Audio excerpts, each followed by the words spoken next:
Oui, bande ko balandi ya to comme wapi système liste ko la liste ça bel et bien la 4 ya pays du peuple et pas wapi to ko la information ya monene pour la première fois dans mboka na biso Congo to mona journée mondiale ya batu ya sida to mona journée mondiale ya albinos mais tout oyo eza molobeli ya bana Congo honorable Christelle Vuanga na ebisa kabino ke bo vota to vota na kati ya Congo mais na mama moko o ami pesa pona kozala mwana musala ya ba yimboka ya ba congolais na ba congomani mokolo ya leo na ko ba boyo to ye a na kati ya Assemblée nationale to ye aza accompagné na bato to lo ba lingala bato ya bandeko ya SS bandeko na biso parce que baza papa na biso bana na biso bayaya na biso bilenge na biso aza accompagné na bango na docteur monene ko ya ko déposer mobeko to mokanda oyo ko senga ke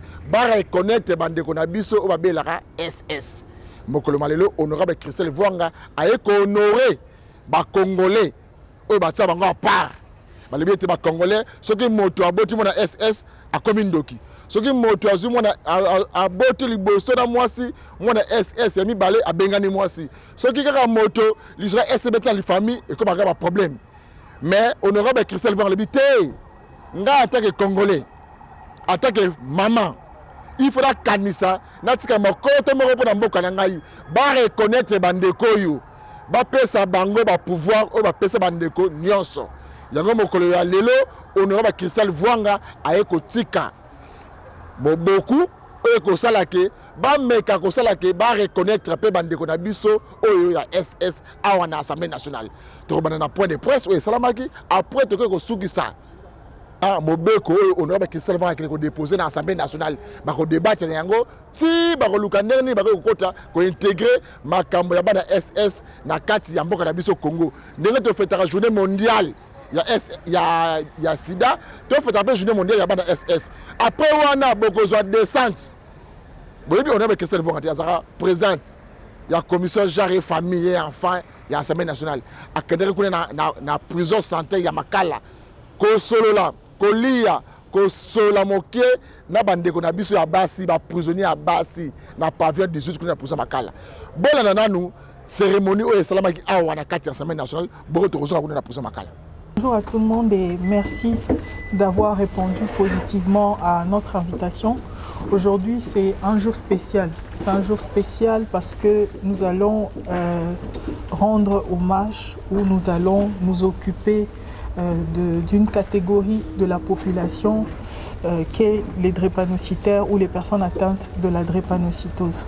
Comme vous le savez, en Afrique, la RDC vient en deuxième position des pays les plus touchés par cette maladie. Et je suis heureuse d'avoir été choisie par les médecins, par les activistes, par des fondations pour porter cette loi portant prévention et protection des drépanocytaires. Je vais donc présenter la loi en quelques mots. Qu'est-ce que nous attendons à travers cette loi? Mais avant tout, je voudrais vous présenter les personnes qui sont avec moi autour de cette table et quelques-unes d'entre elles vont évidemment prendre parole parce qu'il faut se le dire, quand on voit un texte de loi, il faut savoir qu'il y a des hommes et des femmes qui se sont battus parfois pendant plusieurs années pour qu'il y ait aujourd'hui une loi portant prévention et protection des personnes atteintes de la drépanocytose. Alors à ma droite, j'ai donc le docteur Manzombi qui est pratiquement le centre de cette proposition de loi. Je vais lui donner la parole, il va s'exprimer. Ensuite, je voudrais vous présenter également d'autres personnes devant vous, à côté de moi, qui vont aussi dire un mot. Ensuite, je vais vous faire une petite présentation de la loi et nous irons déposer cette loi ensemble. Merci, docteur Manzombi. Merci, honorable Christelle, pour nous avoir donné la parole.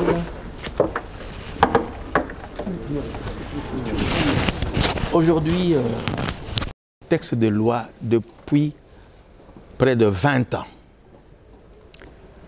Le premier texte a été déposé ici, après avoir élaboré cela, en 2006. Je crois que c'était le bureau du président Kamere. Et personnellement, on a attendu, il n'y avait pas de suite. Moi-même, en 2019, j'ai vu personnellement Monsieur le Président du Sénat, Monsieur Tambwe Mwamba, à qui j'ai beaucoup de respect pour cette loi. Et pourquoi une loi de protection des drépanocytaires? Moi-même qui vous parle, je suis médecin, je suis drépanocytaire. Je crois que je suis jusque-là le premier médecin de Zaïre, Congo, drépanocytaire. Et je sais ce que c'est. J'en ai souffert, j'en souffre et je souffrirai jusqu'à la fin de ma vie.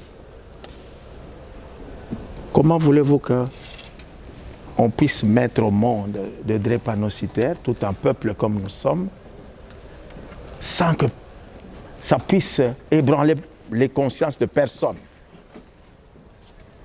Comment voulez-vous qu'un enfant drépanocytaire à l'école, il rate un examen ou il rate, je ne sais pas, une interrogation parce qu'il a été malade, il fait une crise, on les chasse de l'école.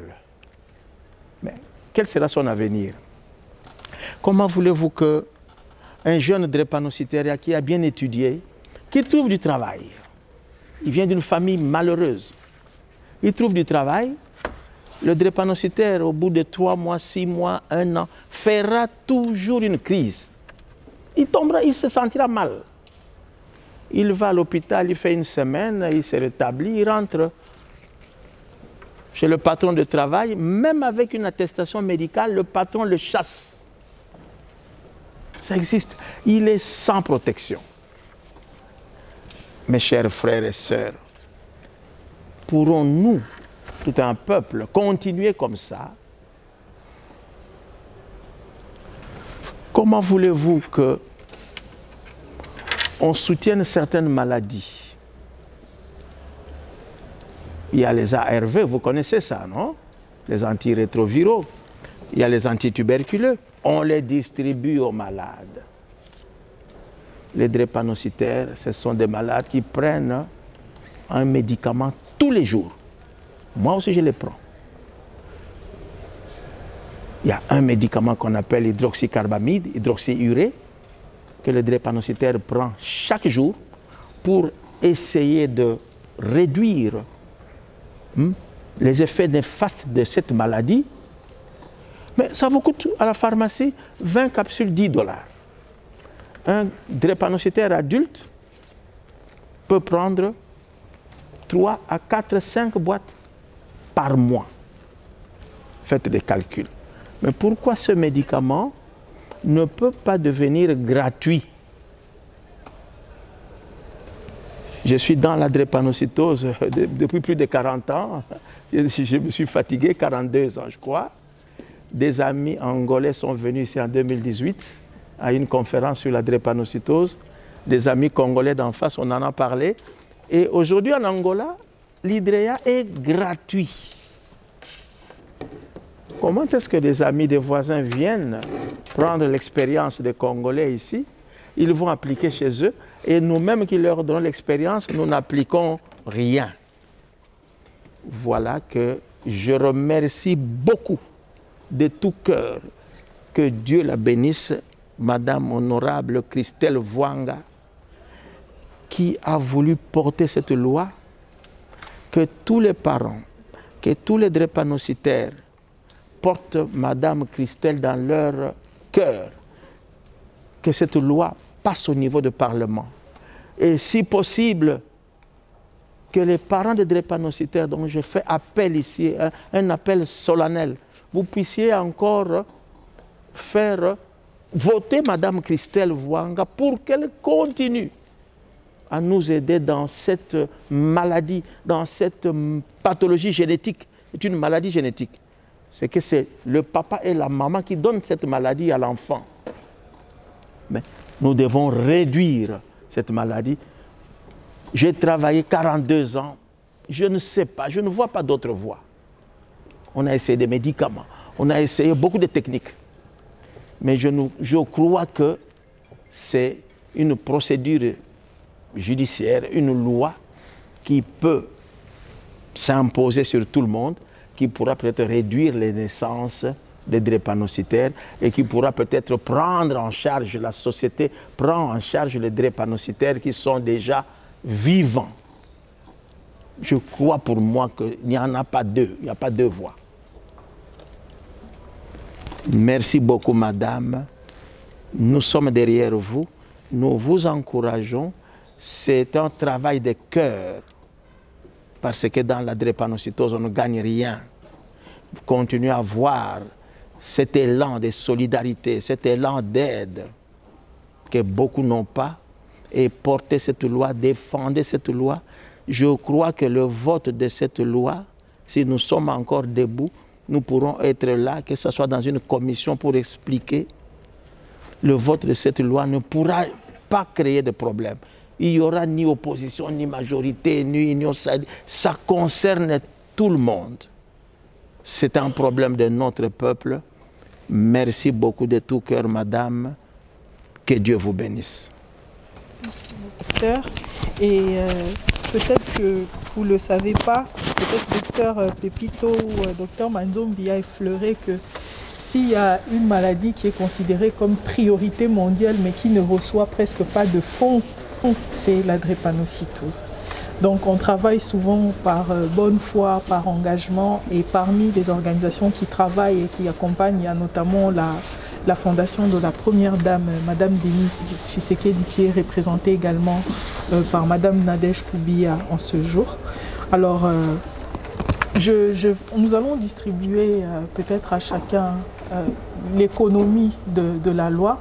Mais ce qu'il faut retenir, je vais le dire en lingala pour que ça soit plus compréhensible, c'est que nous avons loi Oyo et en a deux volets. Premier volet est la prévention et deuxième volet est la protection. Prévention, c'est des docteurs Manzo Mialobi, comment prévenir, parce que les parents des moutubapé sakabana maladie génétiquement. Alors comment prévenir? Prévenir, c'est exiger les tests prénuptiaux, c'est-à-dire avant Batouba Balana, il faut test ezala obligatoire ya koyeba soki ba parents baza AAS to ASS. Mais bon, malheureusement constitution na biso eza kopesa biso te droit ya koboyisa mariage ya batumi balé, mais à travers loi auto c'est que résultat ou ekozala par exemple SSS AS, c'est ça non docteur? ASSS, incompatible, base à la mis devant l'officier de l'état civil, aye bisabango, alaksabango réalité que résultat na bino eza boye que bozana risque ya kobota bana ya SS et tout. Soki bango moko devant cette responsabilité, ndimi babala na bakende. Là, il y a un problème dans Bango, mais malheureusement, aucun officier de l'état civil n'a la capacité de mariage et salamate pour boza ASSS. Non, ce n'est pas encore possible, mais au moins qu'il soit informé au début que l'union nabino et la union, il y a un risque et belé. Deuxième chose, au totiepe na kati ya prévention, et za bongo docteur Popita Lubaki, dépistage na bomwana. Il y a que moi na ayeba déjà na kokola na ye déjà ayeba que ngai nazalaka boye ngai nazalaka AS ngai nazalaka SS soki moi na yebi yango na kokola et ko sala que ata soki akomi ko akutana na mwasi to akutana na mobali peut-être à poser question il est pas déjà en réponse bon mi balé bazan la réponse et so bazan la réponse té ndetolobi il faut basa la test prénuptiaux. Alors une autre partie au total il y a bongo partie protection. Et ça, il y a des docteurs à lobby Hydrea où les lois ont donné gratuitement en Angola, dans les pays Moussous et Belé. Et tant que nous avons la recherche, nous avons inquiétude que les pays les moins touchés ont développé plus de stratégies pour lutter contre la drépanocytose, alors que les pays les plus touchés, au contraire, développer T. Et quand on parle de développer T, normalement, c'est le pouvoir, c'est la politique, c'est le métier de la politique. Il y a une réponse à un problème où ils ont rangé société. Et ça, il y a ONG, mais en réalité, la politique doit être une politique étatique. Alors, la loi te propose, parce que devant l'Assemblée nationale, bino mo boyebi, tout nanga honorable, au lobby va pesa qui si Idrea Ophélie, mais tozwa mbongo wapi. To proposer pour un premier temps. Pas pour un premier temps, mais aussi par différentes propositions. Donc, les médicaments gratuits pour les enfants de 0 à 10 ans, c'est-à-dire tout Congolais drépanocytaire de 0 à 10 ans a un accès, il y a des médicaments gratuitement. Pour les femmes enceintes drépanocytaires, il y a des médicaments gratuitement. Et les personnes de 3e âge, il y a accès à des médicaments gratuitement. Et la deuxième proposition, c'est évidemment les médicaments gratuits pour tout le monde, pour tout drépanocytaire. Donc, on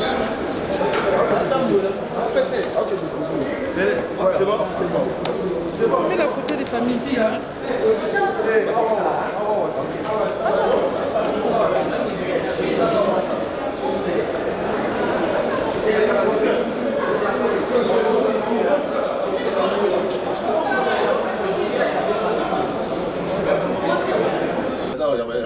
Moi, ça coûte tout. Pourquoi c'est comme vous? C'est la loi des drépanocytaires, donc eux-mêmes devraient être là. Papa, le monde est comment? Il fallait un angle.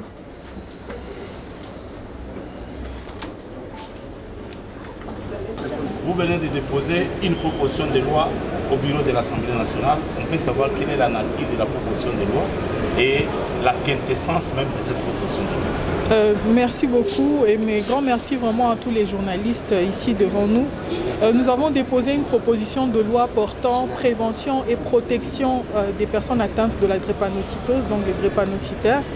La quintessence, c'est ces deux mots, la prévention et la protection. La prévention, pourquoi? Parce que la RDC est le 3e pays le plus affecté mondialement et le 2e pays en Afrique après le Nigeria, avec vraiment beaucoup de drépanocytaires, mais malheureusement, jusque-là, il n'y a pas des vraies décisions spécifiques, des vraies politiques étatiques pour essayer de réduire cette maladie, cette déformation génétique.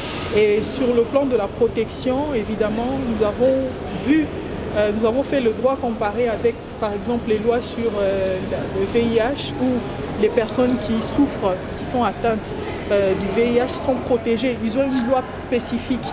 Ils ne peuvent pas être licenciés abusivement du simple fait d'être porteurs du virus. Aujourd'hui, ils reçoivent des ARV gratuitement, tandis que les drépanocytaires ne reçoivent pas des médicaments. Et il y a un médicament qu'ils prennent quotidiennement, c'est l'Hydrea. Actuellement, l'Angola donne ces médicaments gratuitement. Et dans notre loi, nous avons proposé des pistes à l'État. Le premier palier, donc le premier niveau, c'est donner les médicaments gratuitement.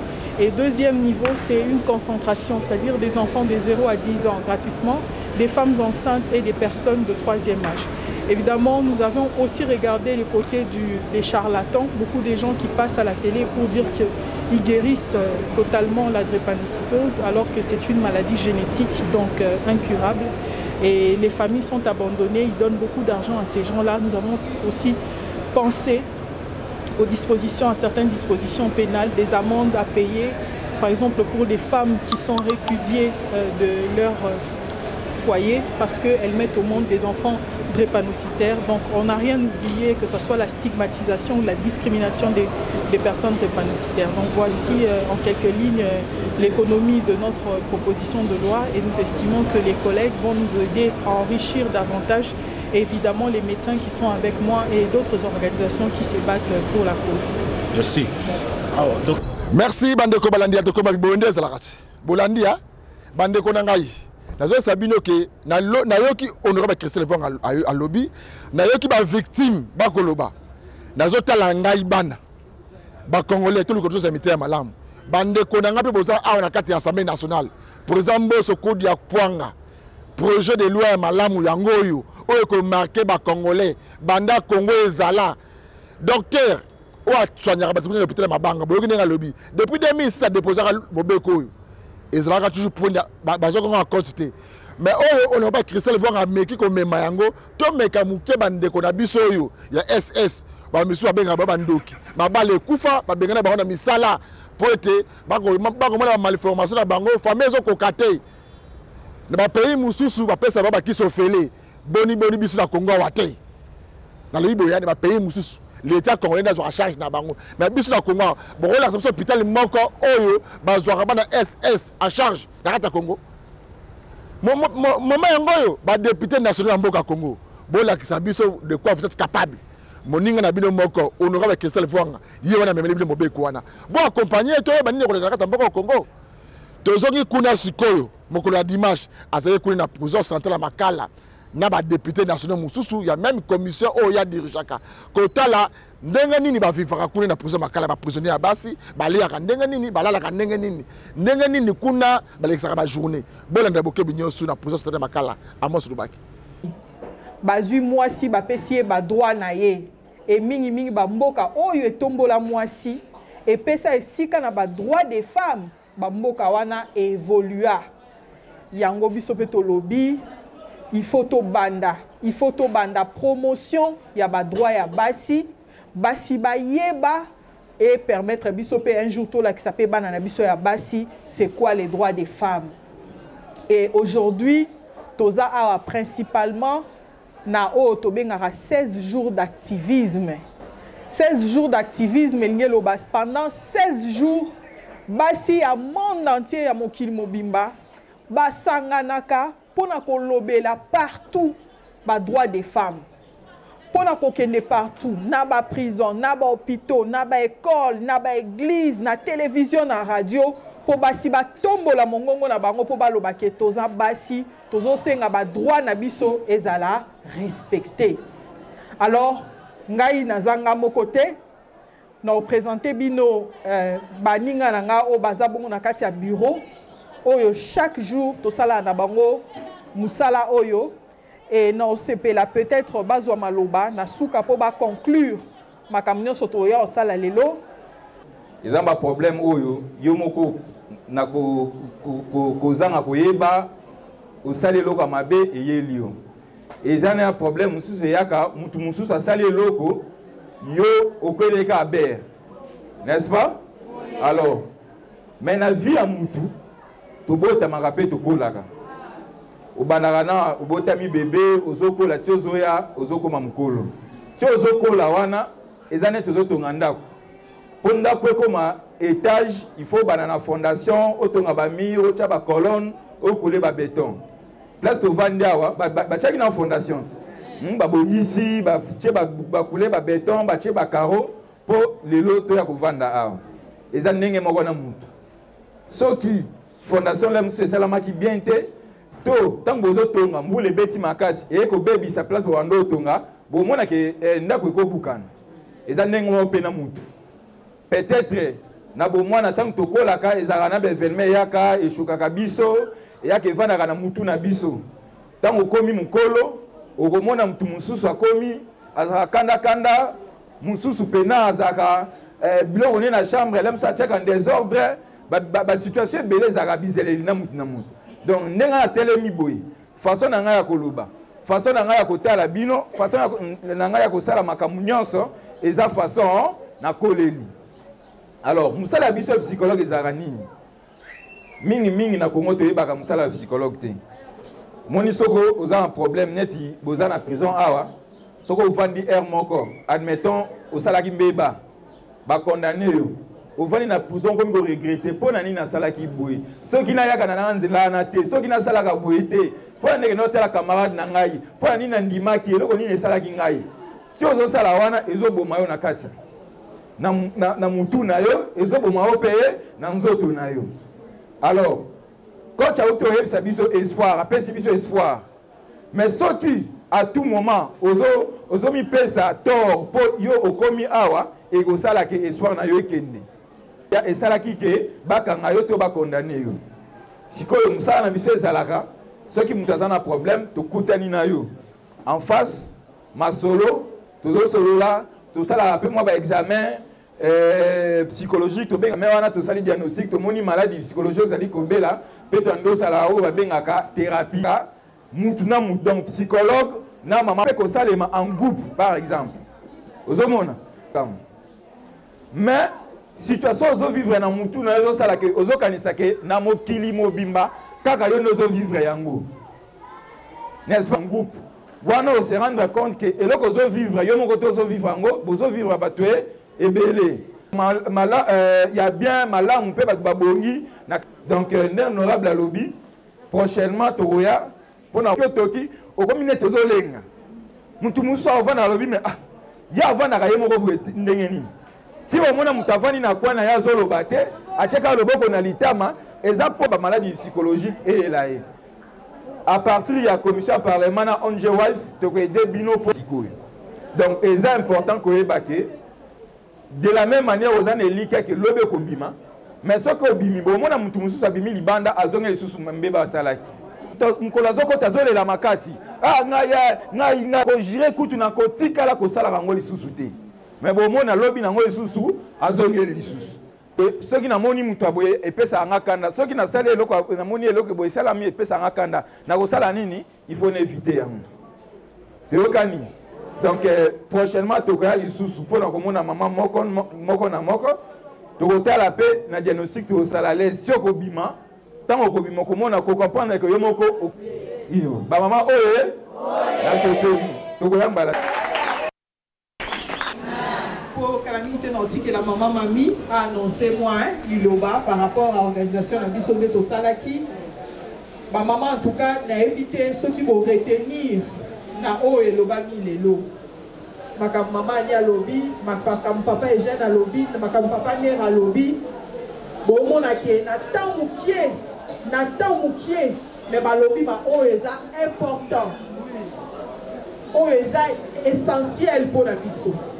Yarota le loni na sala kite et tayo na robi malare loni na kosala mieux que yango et maman nya loba ki elo moko ke na robi mala biso a osepela to comme ambassadrice mutu na mutabe masango aloba que so na sala moi ta mukie ya kolendisa ya opesa toli eza na église ezala na quartier ezala na lopango ezala na commune ya kolendisa bandeko na biso po ete oyo tosalaki lobi ya mabe ezonga lisusu te et papa nera eko conclure alobi nyonso oyo tosalaka eutaka na mutu soki chaque jour avant lala yo ozokanisa no kaka enga ye po nini nasalaki boye enga na osuka wapi ozoboma non seulement mutu mookoma mpe santé na yo ozoboma estomac oyebi bakisi estomac nde eza cher te oyebi maladi estomac nde esalaka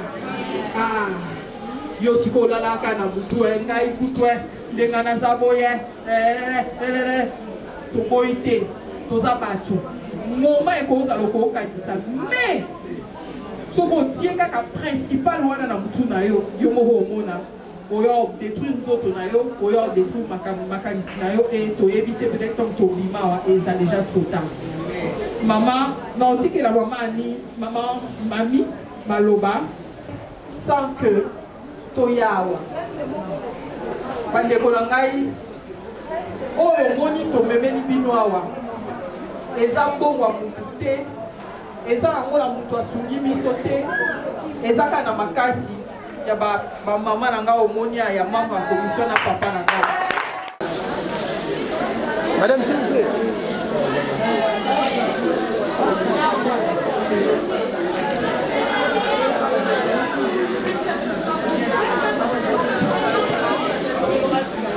Plus de cela, toyena mo eloko muke ya komela muke ya kolia nayebi ke ekobandaka na premier pas yango lelo toye lokola premier pas tomoni bino tomoni bitungi tokozwatare wana mpona kolela na bapasi koloba na biso peut-être un message ezali toyebi te merci toyebi te nini soki moto akozwa ata liloba à s'exprimer namonaki moto azosenga liloba oui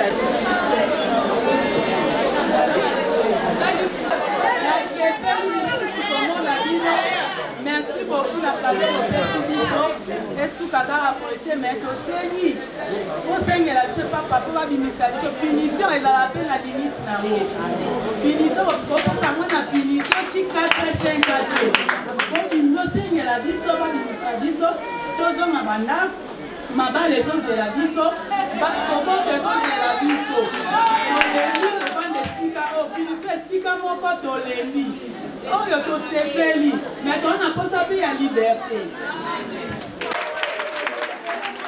Pendant la sepeli, na ndenge boye ko visiter biso na prison. Je sais que toza utile.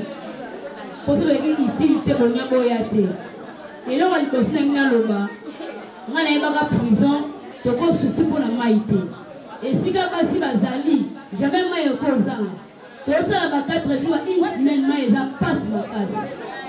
To so ko la raté, to so ko na biso na passe to so mamai na prison. Mais on a yeba prison kala. Et là ka boyete. Et en plus, moi aussi, j'aimerais que moi aussi, avant 2 ans, 3 ans, 5 ans, dans la prison. Ce qu'on parle de l'éducation, c'est bon, tout est je débat. Parce qu'on va faire tout le toza na makambo ebele. Tant ba détenu bayaka biso nde toyambaka bango. Makambo ebele maman, peut-être oh mususu boyebi, mususu boza ko ignorer. Botei biso awa maman na biso intervention ne sepelisa kinga. Au conscientiser biso toyeba ko se réintégrer na société akobanga ko tosa mibeko olakisi biso ke toza na ba obligation toza pe na ba devoir to accepter yango. Mais maman na yebi bible ezoloba ke c'est la justice qui élève une nation. Nous dire que toto sa to banga c'est bien bon. Mais ba maman ndengo moni biso to vandir à maman. Ceux qui ont tali sur 100, je peux dire 80% de femmes, bazo beta boloko awa injustement. Ndenge biso moto le bato beta boloko ya lipa mateko fele. Maman nangai, comment se fait-il que problème conjugal? Moi sina mobali baswani. Abotela ebana, mobali kamati mwaswana aye kotika e awa. Juge, président, magistrat ebi ke o eza conflit conjugal. Mais mobali a sepeli que moi si à souffrir. A-t-il moi si volonté à corrompre, moi si aye ko souffrir awa. Ba condamner moi si 4 ans, 5 ans. Une mère de 6 enfants. Au vandi na mona batu 20 ans. Au condamné awa 4 ans, 5 ans abetelo boloko. Pe juge au moni likambo bongo, lokolo yebi ke ba peso quelque chose au condamné moi si. Et loko biso to kosenga na bino maman nga en tant que représentante ba mamoyo. Ponga na lala kana bango na lamuka na bango. Na yebi pasi na biso awa. Bosu na biso maman honorable. Bosu na biso na makambo etali justice ya mboka. Avant qu'on vienne ici en prison, na ba télé on suivait, on nous disait que non voilà état de droit. Mais maman peut-être comme elle binoté. Mais biso lokole comme elle biso maman, to monique état de droit exacté. Exacte maman Christelle. Boyo que la biso mawa. Comment se fait-il Moutou, Kala, toyebi biso tozaba africain. On réglait les problèmes à l'amiable. Ba maman mingi baza ko kakaka bitumba. C'est mec akangisi bitumba. Obeti ndeko na mobile akangisi. Il y a plus l'arrangement à l'amiable maman. Des petits dossiers. Ba misusu baza beti 3 à 4 ans. Pour peut-être coup et blessure. Bagarre. Conflit conjugal. Abeteli yango ba ane maman. Bana na biso totiki libanda. Activité na biso totiki libanda maman. Mingi baza ba innocente. Likambo lupangu na yemoko. Muto alinga botole lupangu ateli volonté. Alesi magistrat batindiki awa. Po bateka lupangu côté. Tanga ko bima lokola zala mbongo kolanda te. Akomi pe malheureuse na bana libanda maman. Disait na ko bima boloko. Na tikali ko mona ta mukolo mote ba mama ba yeko zo ba souci na biso. Mais lelo bo sali yango. Nzambe na lola pambola yo. Esuka na théorie te maman. Bo sunga biso. Libération ezalaka kaka ko mona mibali so ba bimi 50 basi misatu. Pona nini maman? Pona nini? Bolandela biso likambo. C'est avec un cœur vraiment brisé na lobeli bino na fundi mutute. Tu réclamer ma droit en tant que les citoyennes congolaises. On a le droit de vivre heureuse et d'être à l'aise dans ma belle à Bakoko Nabiso. Nzamba Pambola Bino Mama.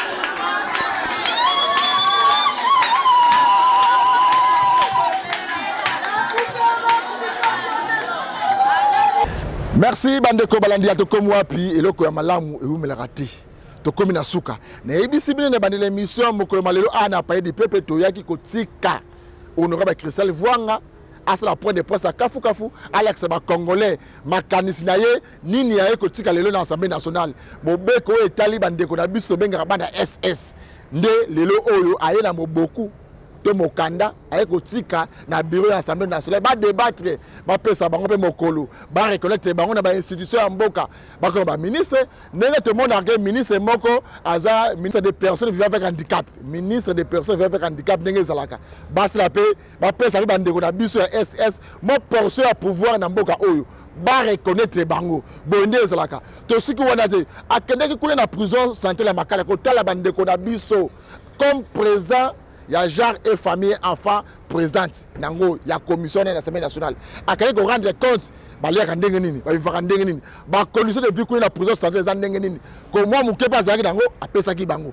yango nde makambu to ko la sene mokolo malelo to suki apena mokolo malelo na ebisi bo boss la teke mokolo ya lobe ko ya bozolanda honorable Mike Mukebai Koso Borolanda honorable Daniel Safu dossier Kisasa spécial Kisasa Mikolozo Yakuna Borolanda vrai spécial débat solo débat de Kobanda est-ce que Kisasa yango eza dirigeant des kabilistes tout ça dirigeant tisekediste solo ni les autres na Kisasa badela soko fa rapport ya ni na Kisasa mituna to retourna bango de yango wana sorti 2016 ezala tane ya mbutu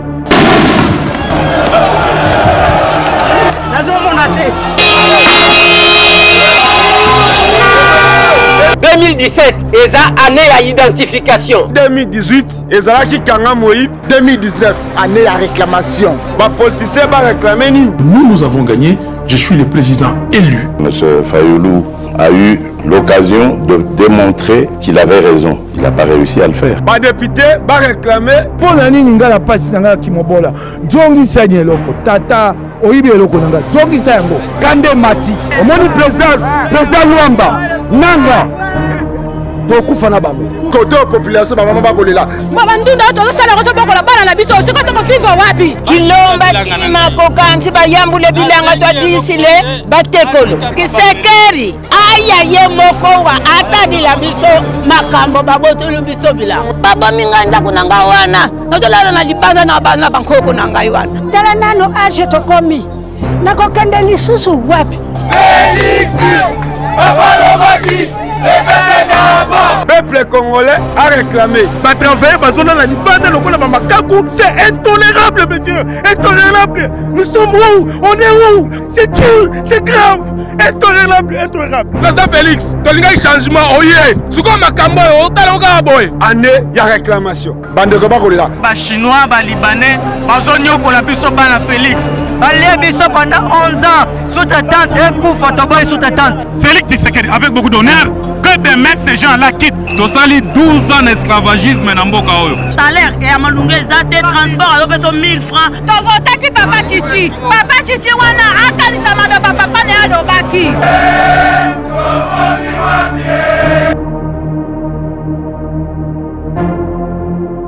Oui, bande ko balandi to komwa pi système lisu likola lisu mususu toza awa na komi na avenue Kimwenza numéro 14 commune ya Kalamu et pas yopi milulu ya Kafu et que se dérouler awa le 17 décembre pour ya ko inaugurer centre hospitalier Dr Mogijo yango mokolo ya lelo toyé sur la Sabino avant coup nini ekoleka le 17 décembre awa na commune ya Kalamu na nzela route Kimwenza numéro 14 pour mon baladi sobe patati linda mandela so dadi mola pour que parole ya hérité ou atana be boga moduna tembe o azafu na menu le 25 décembre o biso to kozala mais avant comment le 25 ko wana le 17 wata zo na aéroport kozala na inauguration ya centre hospitalier docteur Mogijo parce que c'est le niveau c'est ça.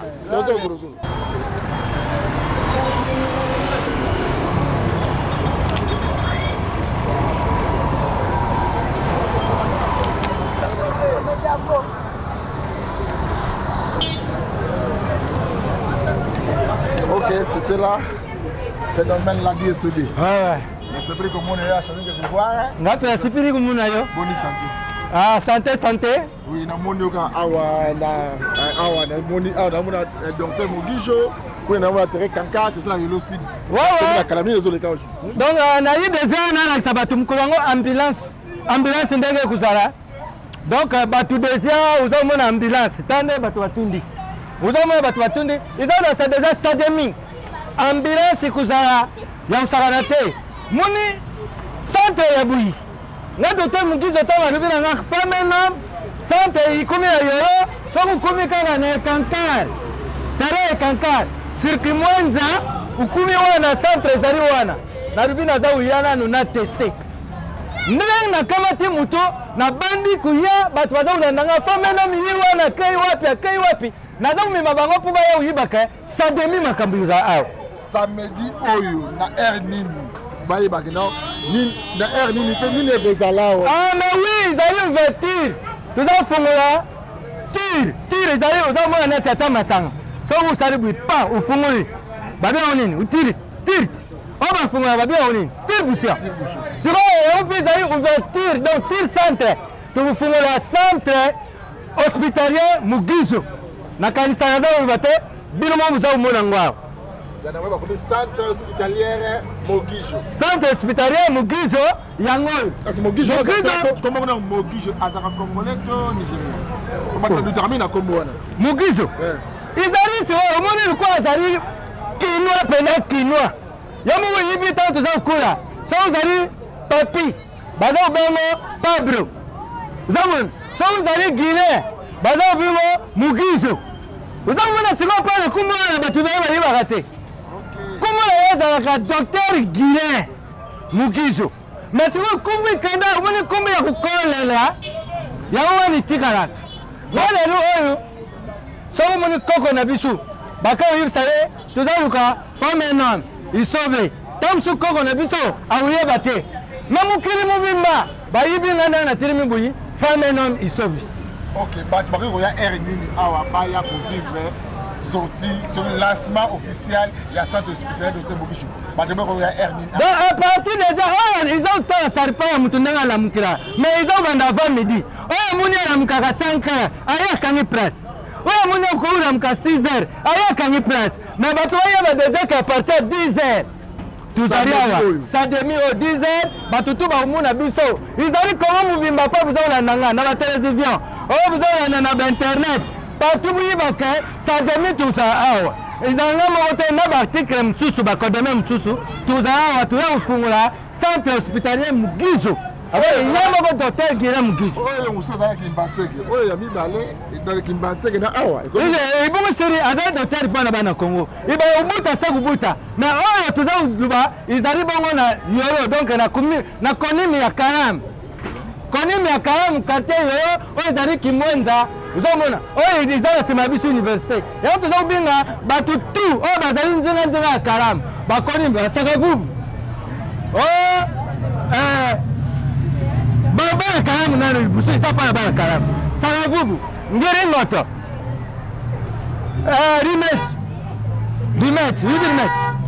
rimet bana ntsangu bana banziri nyaso tuwara baya awa mukulangwa kuzala kuseka kubina kuria kumela pakese centre oyo ya centre hospitalier docteur Mugizo ifungwami makambo za ba ils appellent la soincité samedi oyo la soincité docteur ko la spéciale 17 décembre à 10h et un jour oyo sortant lancement officiel le 17 décembre le 17 décembre moi tout ça le 2022 avant tout coup en 2023 tout ça faut un centre mais déjà il participe avant le 17 car vous avez malade et ndako bumba et ndako sur le 17 au cours il y a déjà la société ça peut ça m'a déjà donc awa déjà hôpital c'est déjà ouvert mutako ya na moi malade mais papa yeza ba pas tout ça sur na ribanda kuta na kati humu na bambeto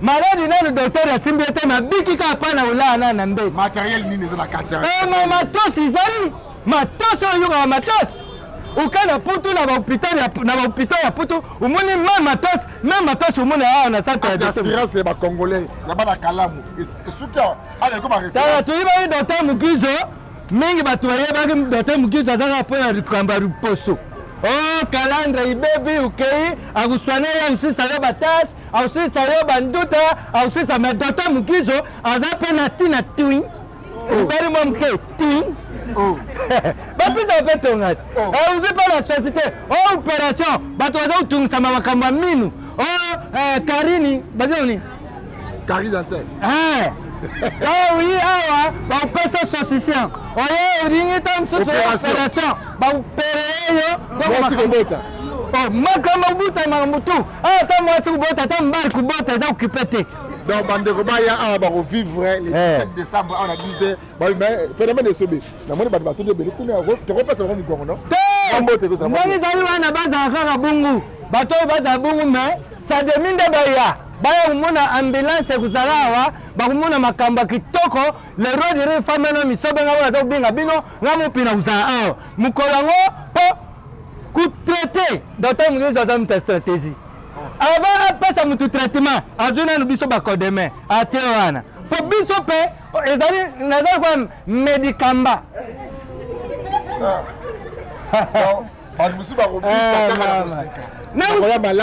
seki nanu oyo eza nanu premier soin ntango ye mo docteur ayo azwi yo siko adoki te yo natilaire natikeli yo caméra phénomène en face à caméra nayebi bamingi te bana congo démocrarise oyo bozali na ezali bongo fameno misobe le roi du rire nde bomoni nga boyi nazali na konimi ya kalamu awa tozali na yoro direction oyo babinga yango kimwenza soki uyi na terrain ya ekankar kote wana peuple sans cisari kaka na rompo wana utali boyi docteur Mugizo centre hospitalier docteur Mugizo nde ezali wana awa soki ozali na problème ya santé ntango mosusu mine etungisaka yo makambo ya opération makambo ya kubota soin nyonso bazwaka na hôpital bakenda ya hôpital epa docteur Mugizo uza na intérêt ya kozwa yango yango tuyo présente bino déjà sademi oyo le 17 décembre ezali déjà ouverture officielle inauguration ya centre hospitalier mutu azanga te biso tokozala wana oyo kozanga nayebi na eloo libana ye te na gogola ye kaka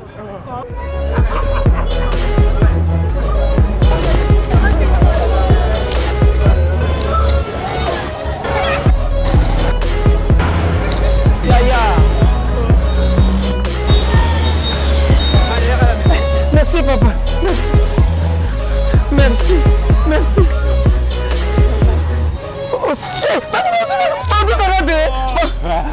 Papa.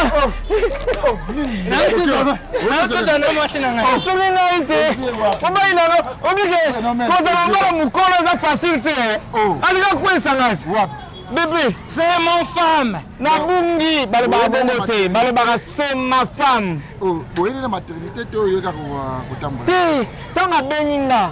Ponganda yeno to bagi sango ya docteur Mugizo puis centre hospitalier Mugizo. Azari c'est mon femme, na ye pour basa la chorégraphie. Bongote, basa ngai chirurgie. Yelo bango mabe. Chirurgie. Pour yelo bakali na moi ça za poitrine et pas za na bassin. Na ben non à la chirurgie sa cicatrice. Ya to yet. Na pena parking. Ya to yet comme to yet. Les va refaire le 17 décembre. Yango to yeko yebisa bala kisasa ngala mbai na ngai. Na mona singa soutien de série hein. Bon ça, quel bon ça. Ah voilà. Donc le 17 au samedi. À partir de 9h juste. Bana baso balinga tantine linda. Ba maman ba problème. Banani? Bana basi. Ou balingaka. Balinga nda mabete. Kaka bien te continuer.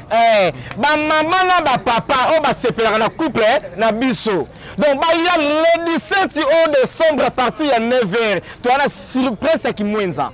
Soko tena ngambo na terrain et kankar non bébé. Ya wana bébé. Terrain nini? Ya wana mama pato.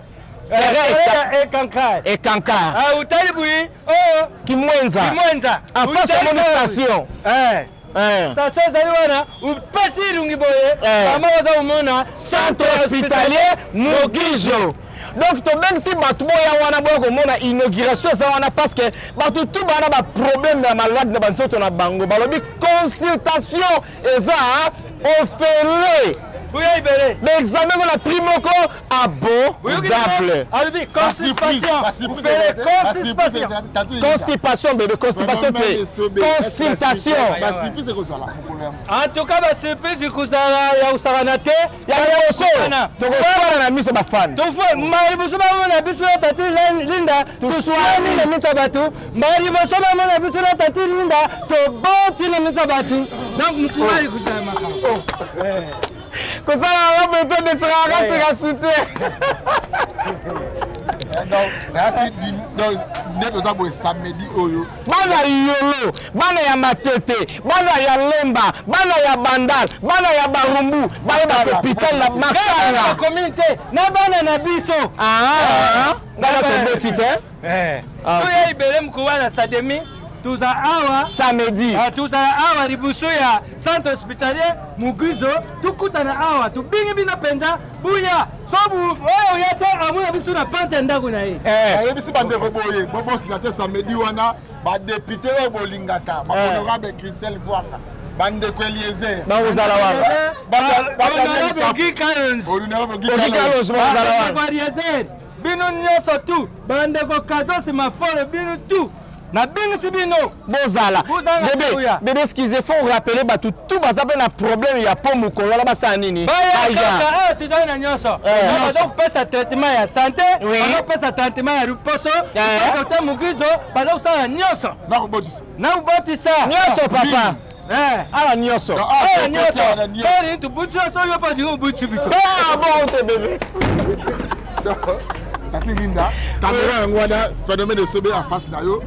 Bose Pelissa bana Congo avant goût le 17 décembre. Balobi le 17 c'est ça que tu as koloba mingi te ma copine nga. Koloka ndo motema passe to so modi mutamokila ini po tensir ça bien. Tout là pourquoi yaya. Ngulu kutu ba ine na religion mobimba ya Islam. Mais tala santé ngulu zanga nga to ini nga po na tensir nga no kende wapi. Yonde yak bébé. Amnu salu. Tena ala barabara ba nga. Mobimba na tiki yo na ndako. Ubimiti na barabara. Na ba couper boy.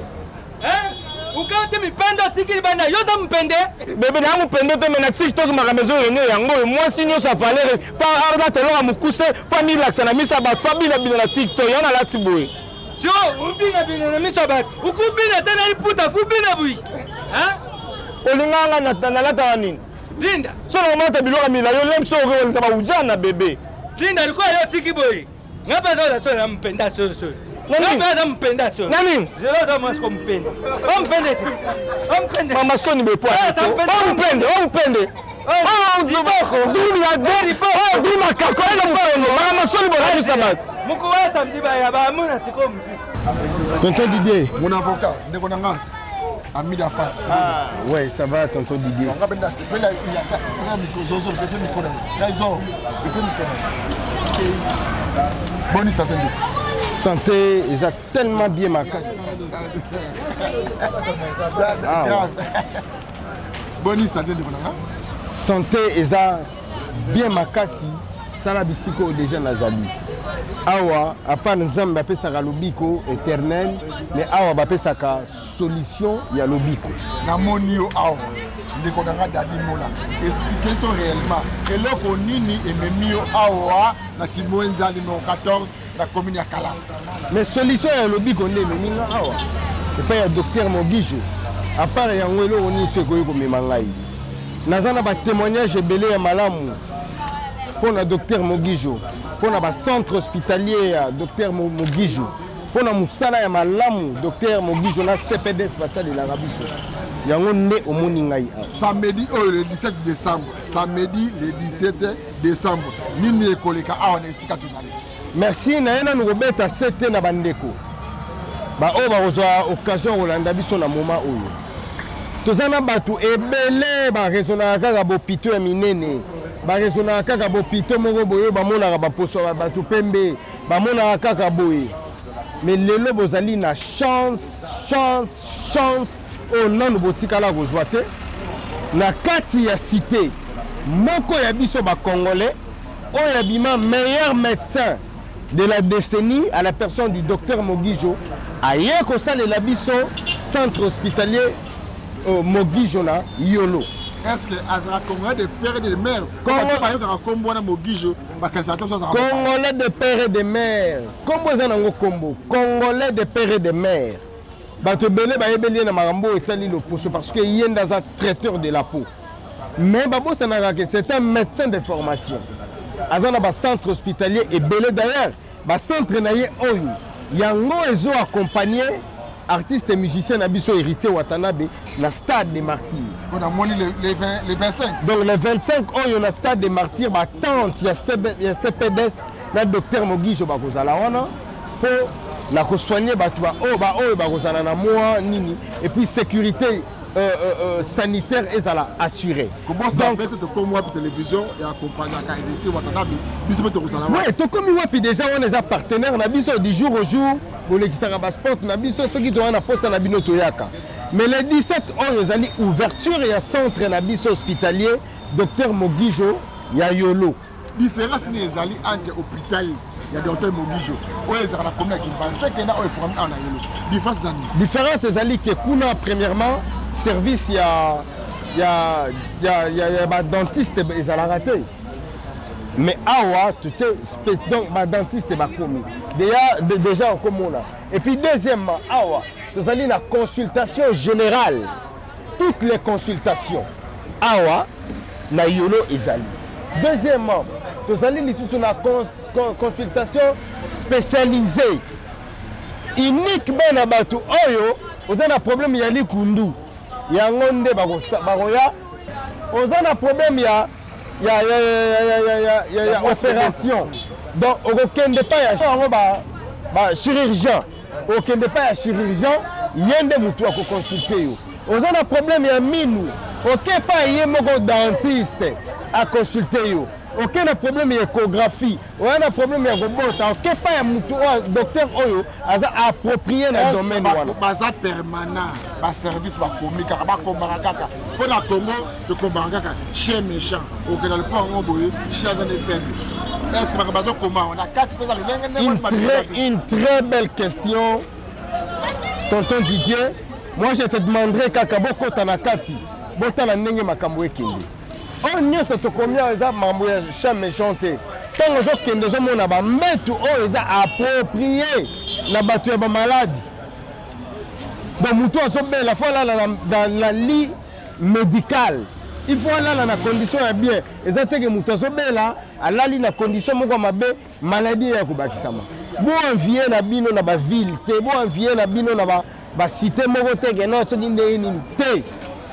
Yolo, quartier Yolo Sud, avenue Kimwanza numéro 14, en diagonale, il y a terrain un cancard. Donc, ce qu'on communique dans le terrain un cancard, au bois qui lissou, na gauche, directement au moni centre hospitalier Dr Mogijo, Botala. Service d'imagerie et Ezali. Oui, message d'espoir, il y a repris sur la Congoman, le 17. Parce que premièrement déjà avant les 17 heures nous allons un service nabiso il y a porte ouverte donc consultation à un moment où ils ont offert de l'éloti avant les 17 mais à partir les 17 nous avons ouverture officielle les alliés les 17 à partir il y a 17 pardon il y a 8 heures. Tu fais déjà la surprise. Makambutu. La surprise déjà comme les surprises na le baté.